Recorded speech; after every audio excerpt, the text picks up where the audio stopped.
Hi, my name's Kris. Welcome to my studio. In this video, I want to talk to you about all the yellows on my palette. Let's get started.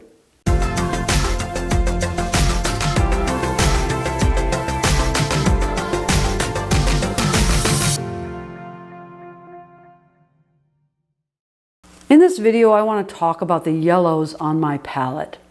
At the top here, you can see I swatched out a series of yellows, all the yellows on my palette, that go from, on the left, a very cool yellow, all the way on the right to a very warm yellow. Now, when people have told me in the past, well, this is a cool yellow, for example, which I'm going to show you in a minute, I've always was confused by that because to me, yellow is a very warm color. Okay, it's the color of the sun. We think of yellow as a very warm color. So how can yellow be cool? Well, the reason I did this gradient up here that goes from green end of the spectrum to orange is to show you exactly how yellows can be actually very cool, closer to green than to orange, and how yellows can also be very warm. Over here on the right, we see how the yellows can blend into a warm orangey color. So I'm going to share all the yellows on my palette, give you the brand and the pigment number, the name of the colors, talk a little bit about the colors, but it's also to demonstrate to you the full range of yellows from cool to warm, from the greenish end to the orangey end, and let you see exactly what these different colors are and give you some suggestions. Are these the best yellows out there? I'm not going to say that. They're just the yellows that I have on my palette that I use right now and I like.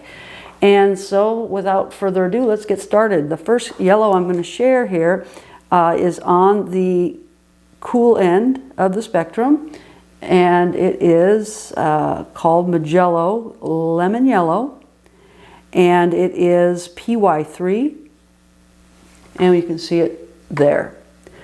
Very transparent color, not really granulating, but it's a nice color. Let's see if I can get that a little bit more opaque, a little darker by adding a little bit more pigment at the top. There you go. Mijello Lemon Yellow PY3. Now again, that is a cool yellow.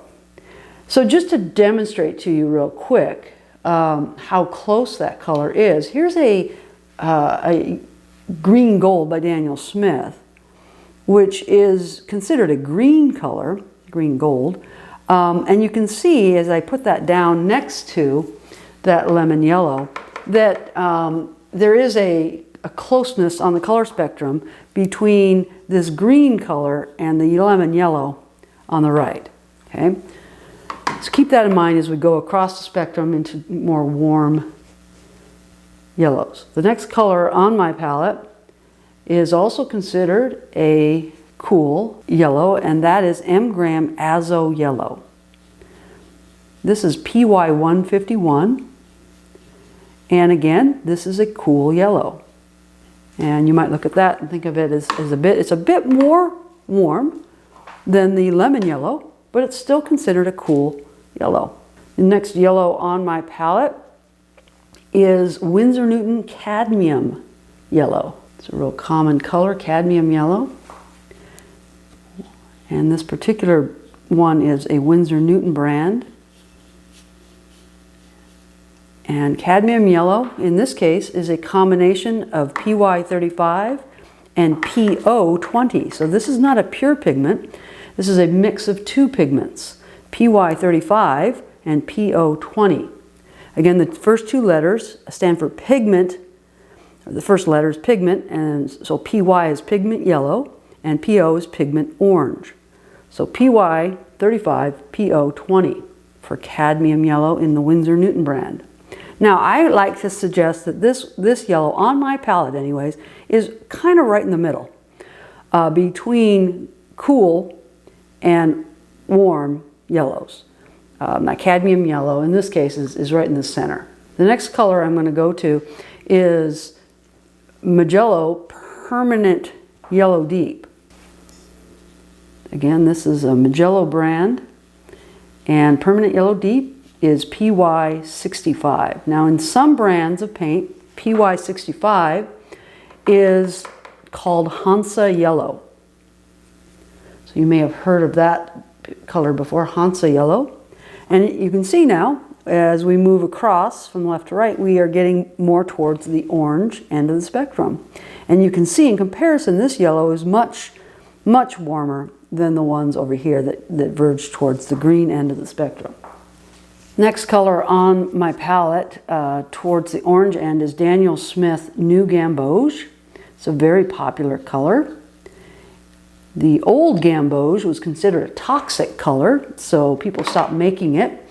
And they came up with this new mixture, which is not toxic in the same way, and so that's why it's called New Gamboge. Very popular color, and New Gamboge is a combination of PY97 and PY110. Now going off to the far right towards the warm edge, I'm going to add another color that I use on my palette. And this might be considered a bit more of an earth tone, but this is M. Graham's Nickel Quinacridone Gold. And you're going to see now that this almost has a like an earth tone quality to it. I think there's still a lot of, I like to use it as a yellow in a lot of my paintings, even though you might think it looks a bit more like an earth tone, a brown, you know, a burnt sienna almost in that direction. But it's off towards the right, towards the warm end of this spectrum, and you can see there. But if you add a lot of water, it does get very yellow in its application, though it can also be very orangey colored. It's just a beautiful, beautiful color, Nickel Quinacridone Gold, and I use it a lot. That's a combination of PO48 and PY150. So those are the colors again on my palette of my yellows that go from a cool to a warm tone. Now, in addition to these colors, I also have a couple yellow ochres on my palette, and I want to talk about those next.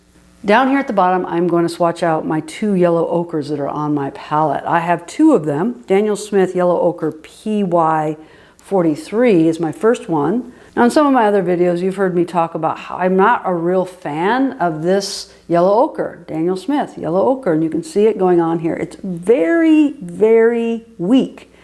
It's a very weak pigment. It's very difficult to get it to, at least I have a difficult time applying it any darker than what you see here.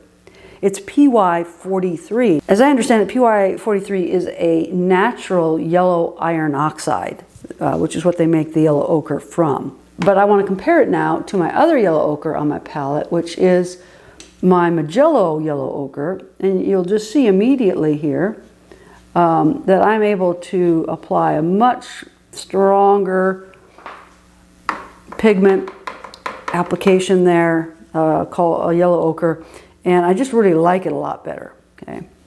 And this yellow ochre is really a combination of PY150 and PY42. As I understand it, the PY42 is a synthetic version of the yellow iron oxide, where the PY43 is that naturally occurring yellow iron oxide. So they've just created a mix of pigments here that resemble yellow ochre, and I really like it a lot better. It's the Mijello yellow ochre.